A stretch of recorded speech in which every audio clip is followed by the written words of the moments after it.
Hello everyone, my name is Jack and this is Homebrew Heroes, where I share with you all some homebrew content for the game Dungeons & Dragons. Today I'll be going over the Arcanist class from the Final Fantasy XIV companion book for 5th edition D&D. Created by Reddit user SilentSoren, this is a massive project that has been worked on by redditors and players for over 3 years, resulting in a guidebook filled with races, classes, and spells based on the popular online fantasy game and remade to fit into any campaign setting. If you are interested in this class, or in my other videos going over this compendium, such as the Red Mage and the Dark Knight classes, the links to those can be found in the description below. With that said, let's begin.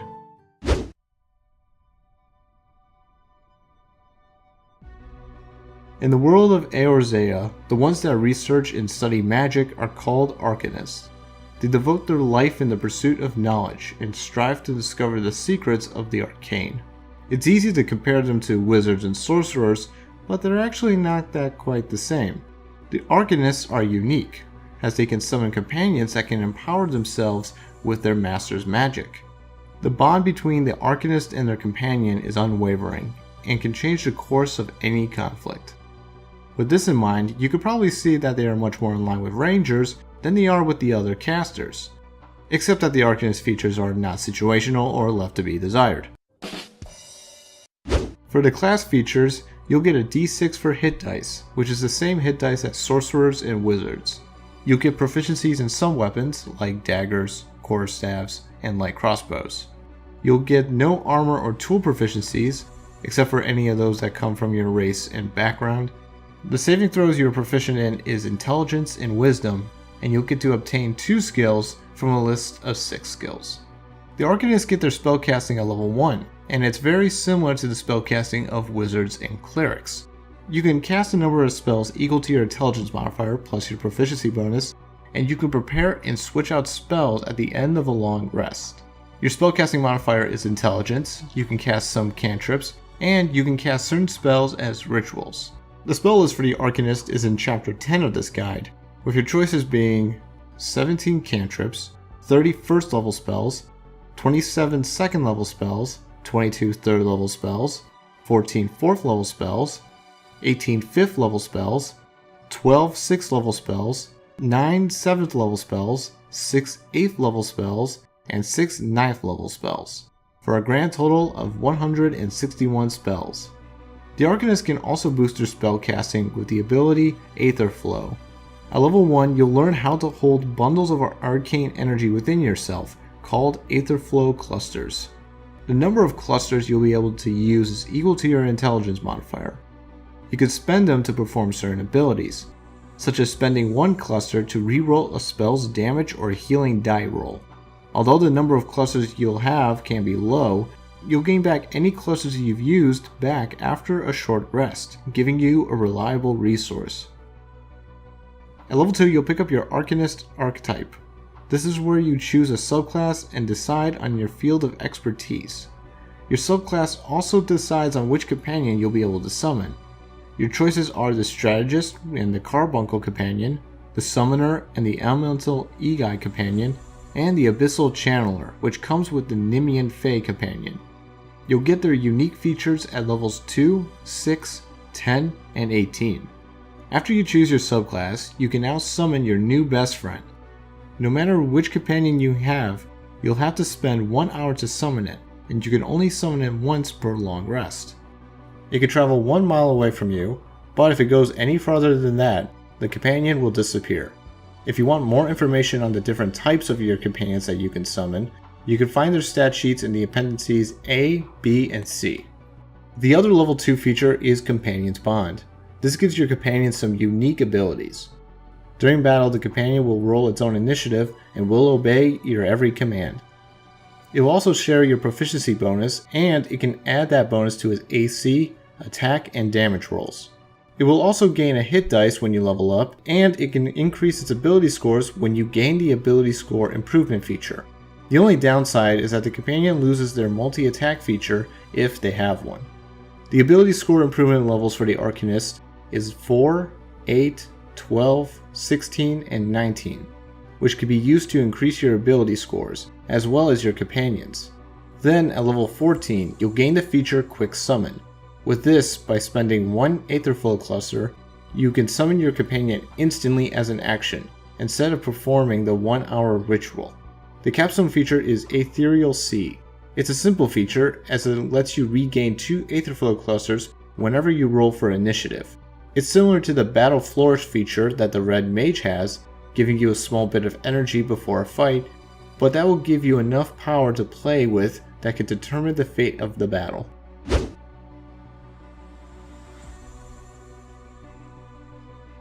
Arcanists that spend their time assisting their allies are called strategists.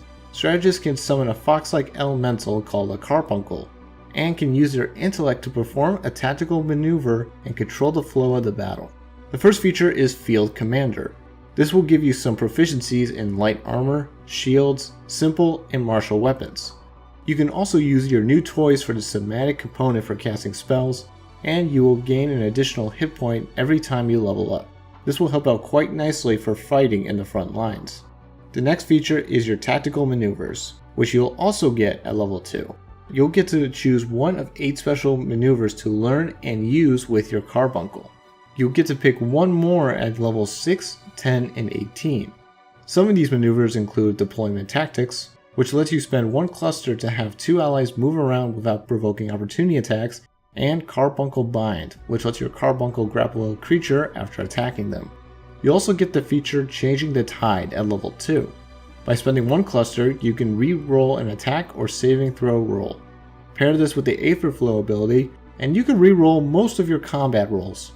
Because you gain 3 features at level 2, you won't gain a feature at level 6. So your next feature is Eye of the Strategist all the way at level 10. By spending 1 minute observing or interacting with a creature, you can learn if the creature is inferior, superior, or equal to you in 2 of 9 characteristics, like their strength and dexterity scores, or in their AC and current HP. If the DM is nice enough, they would allow you to learn a piece of the creature's past, or even one of their personality traits. Great feature for any up-and-coming private eye. The final feature is Carbuncle's Sacrifice. If you have a cold heart and you're out of options, you can sacrifice your cute carbuncle to gain the maximum amount of AETHERFLOW clusters you can obtain. It's the perfect reload feature, but you'll have to live with killing off your best friend to do so. Don't worry, I won't judge you. Okay, maybe I will. It's fucking dark, man. If you're looking for a mixed bag of offensive power and support options, then the Strategist subclass will work out for you. You'll gain a lot of features that can help you in and out of combat, and you have a cute little carbuncle as an ally, until you blow it up. And now for something completely different.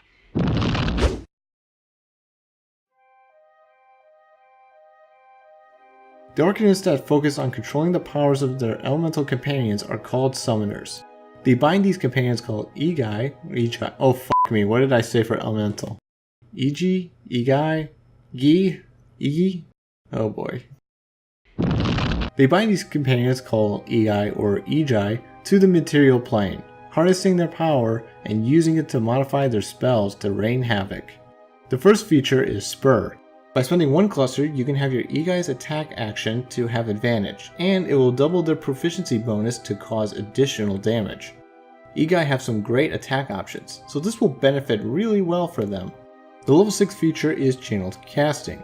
With this, you can cast a spell from where your Egai is located for the low cost of 1 cluster. Since your companion can move up to 1 mile away from you, the range of your touch spells is now 1 mile, which is great.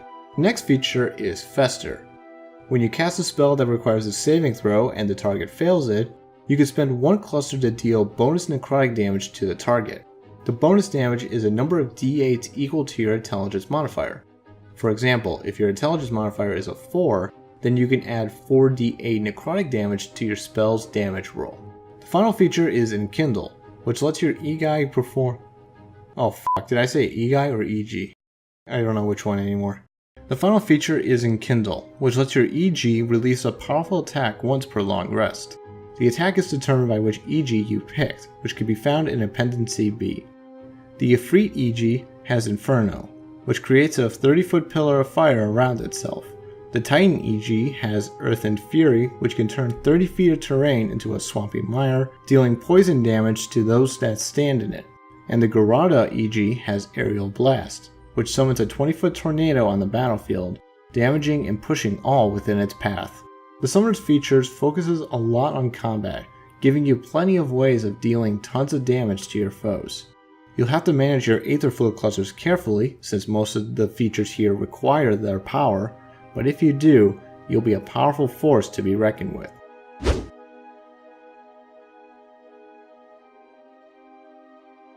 While the strategist and the summoner use their research for fighting, the NYMIAN scholar uses it for healing. They focus on the lost healing magic of the Nym, fey creatures that can be summoned and used to provide aid to your comrades. NYMIAN scholars are the only Arcanists that gain an expended spell list. They gain some useful spells like Bless, Prayer of Healing, Revivify, Sacred Soil, and Mass Cure Wounds. The first feature is NYMIAN Healer.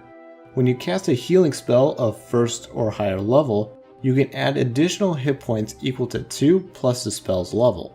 For example, if you cast Healing Word at 1st level, you can heal 1d4 plus your intelligence modifier, plus 2 plus 1 hit points. The next feature is Blessing of Nym, also at level 2. With this, you spend 1 cluster to cast a healing spell, or one of the expended spells, through your companion, no matter where they are. It's very similar to the Summoner's Channeled Casting feature, so you can have your Nym heal anybody within a mile. The level 6 feature is Critical Heal. You can now do critical hits on healing spells. If you roll the highest number possible on a healing spell, you can add another die of the same value to the total roll. This should be a normal thing for healing to begin with. This would make healing much more badass than it already is. The next feature is ADLOQUIEM. Whenever you cast a healing spell on a creature, you can spend 1 cluster to give that creature a protective ward, granting them temporary hit points that last for 10 minutes. The amount of temporary hit points gained is equal to half of what was recovered from the spell. It's a little nice healing boost to give to your friends. The final feature is NYMIAN Scholar. Whenever you use 1 or more dice to heal a creature with a healing spell, you can now just use the highest number possible at no additional cost. This is the best health insurance you can ask for. Also, when you do this, you can add a 1d12, and if it's a 12, the spell casts as a critical heal. With this, it's guaranteed that no one will die under your watch. The NYMIAN Scholar might be one of the best healing subclasses out there. Each feature you gain just makes your healing magic stronger than ever, and your Nym companion comes with some healing magic too, giving you many options to keeping your party alive and happy. And with that was the Arcanist class of Final Fantasy XIV. Let me know in the comments your thoughts on this class. Is it balanced? What changes would you recommend? Anything like that. Also, let me know if any other homebrew you would like me to go over in the comments below as well. The link to this compendium and to my other D&D Final Fantasy videos can be found in the description below. Thanks for watching everyone. Be sure to like and subscribe for more homebrew content and other things NYMIAN. Till next time, bye.